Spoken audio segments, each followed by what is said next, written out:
Welcome to Sai Simple சமையல். இன்னைக்கு நாம ரவா கேசரி எப்படி பண்றதுன்னு பார்க்கலாம். அதுக்கு ஸ்டவ்ல ஒரு pan வெச்சுக்கலாம். panல ஒரு டேபிள்ஸ்பூன் நெய் சேர்த்துக்கோங்க.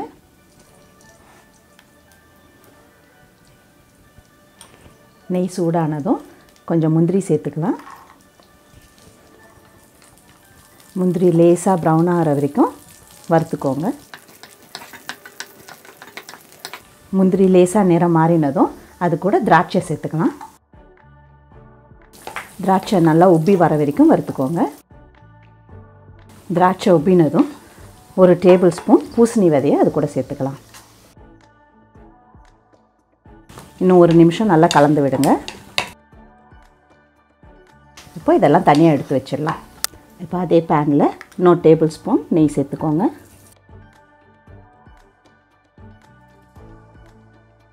ஒரு கப்பு ரவை எடுத்திருக்கேன், அதை இந்த நெய்யில் சேர்த்துடலாம். ஸ்டவ்வை மீடியம் ஃப்ளேமில் வச்சு கைவிடாமல் வறுத்துக்கிட்டே இருங்க. ரவை ரொம்ப நிறம் மாறக்கூடாது, ஆனால் வாசனை நல்லா வர வரைக்கும் வறுத்துக்கோங்க.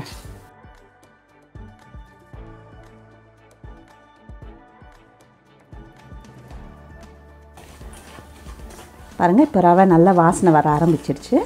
இப்போ நம்ம வேறு ஒரு பாத்திரத்தில் இதை ட்ரான்ஸ்ஃபர் பண்ணிடலாம்.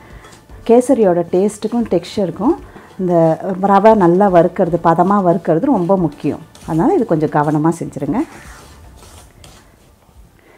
இன்றைக்கி நம்ம ஒரு கப்பு ரவை எடுத்துருக்கோம் இல்லையா, அதுக்கு 2.5 கப்பு தண்ணி தேவை நமக்கு. அந்த 2.5 கப்பு தண்ணியாக சேர்த்துக்கிறதுனாலும் சேர்த்துக்கலாம், இல்லை பாதி பால் பாதி தண்ணி சேர்த்துக்கிறதுனாலும் சேர்த்துக்கலாம். டேஸ்ட் ரொம்பவே நல்லாயிருக்கும். நான் இன்றைக்கி 1 கப்பு பாலும் 1.5 கப்பு தண்ணியும் எடுத்துக்க போகிறேன்.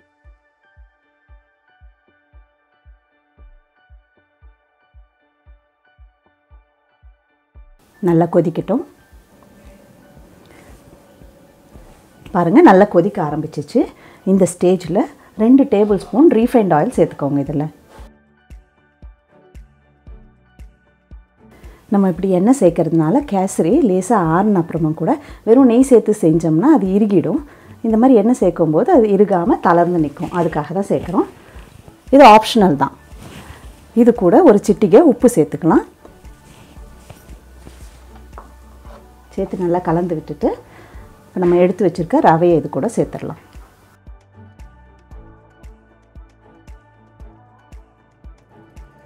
மீடியம் ஃப்ளேமில் வச்சுக்கோங்க.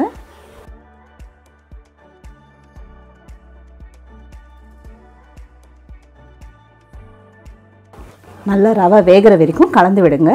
ரவை நல்லா வெந்த அப்புறம் தான் நம்ம சர்க்கரை சேர்க்கணும், இல்லைன்னா ரவை வேகாது. ஒரு 2 நிமிஷத்தில் ரவை வெந்துடும் நமக்கு ஈஸியாக.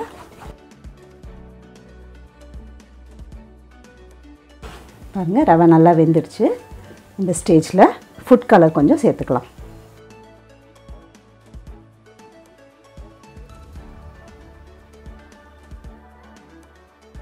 இப்போ சர்க்கரையை சேர்த்து கலந்து விட்டுக்கிட்டே இருங்க. கொஞ்சம் கொஞ்சமாக சேர்த்து நல்லா கலக்குங்க. நான் 1 கப்பு ரவைக்கு 1.5 கப்பு சர்க்கரை எடுத்திருக்கேன். இது கரெக்டாக இருக்கும். உங்களுக்கு இனிப்பு அதிகமாக இருந்தால் பிடிக்கும்னா இன்னும் கொஞ்சம் சேர்த்துக்கோங்க.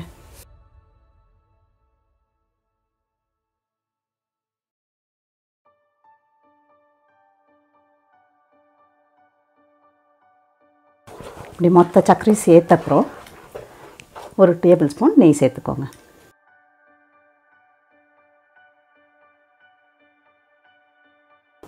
சேர்த்து கலந்து விட்டுக்கிட்டே இருங்க. மீடியம் ஃப்ளேமில் வச்சுக்கோங்க. நம்ம ஊற்றின நெய் மேலே இருக்குது பாருங்கள், இது மொத்தம் அப்சர்வ் ஆகிற வரைக்கும் கலந்து விட்டுட்டே இருங்க.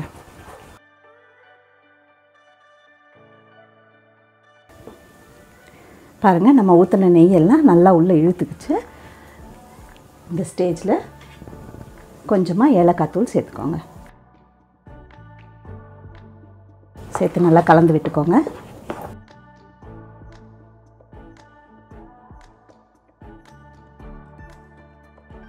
அதுக்கப்புறம் நம்ம வறுத்து வச்சுருக்க நட்ஸ் எல்லாம் இதுக்குள்ளே சேர்த்துடலாம்.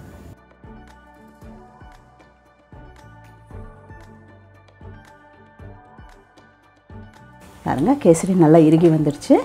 எல்லாத்தையும் கலந்து விட்டுட்டு ஸ்டவ் ஆஃப் பண்ணிவிடுங்க.